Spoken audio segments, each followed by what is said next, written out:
बहुत पुरानी बात है। एक जंगल में एक लोमड़ी और एक सारस रहते थे। ये दोनों बहुत अच्छे दोस्त थे। सारस रोजाना लोमड़ी को तालाब से मछली पकड़कर खाने के लिए देता था।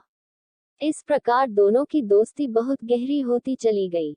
सारस बहुत सीधा साधा था, लेकिन लोमड़ी बहुत शैतान और चालाक थी।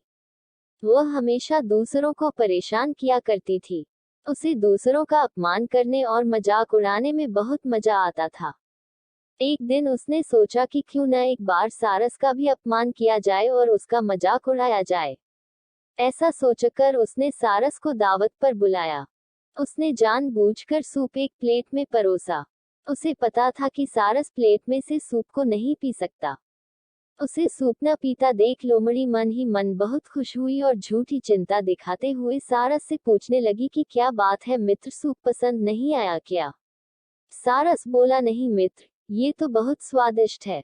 सारस ने जब देखा कि सूप को प्लेट में परोसा गया है और लोमड़ी जानबूझकर उससे सवाल कर रही है, तो वह सब समझ गया, लेकिन कुछ नहीं बोला। उस दिन सारस को अपमान सहने के साथ ही भूखा भी रहना पड़ा।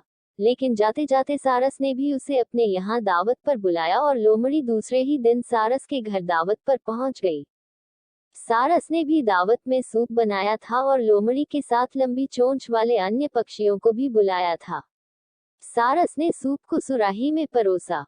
सुराही का मुंह इतना छोटा था कि उसमें बस चोंच ही अंदर जा सकती थी। लोमड़ी पूरा टाइम सुराही और अन्य सभी पक्षियों को सूप पीते देखती रही। इसी बीच सारस ने पूछा कि क्या बात है मित्र, सूप अच्छा नहीं लगा क्या? लोमड़ी को अचानक अपने शब्द याद आ गए। सभी बोले कि सूप बहुत स्वादिष्ट है। लोमड़ी को भी सभी की हाँ में हाँ मिलाना पड़ा। ये सब देख लोमड़ी अपने आप में बहुत अपमानित महसूस कर रही थी, लेकिन कुछ कह नहीं सकी। कहानी से सीख, हमें कभी भी किसी का अपमान नहीं करना चाहिए। हम जैसा दूसरों के साथ करते हैं, वैसा ही हमारे साथ होता है।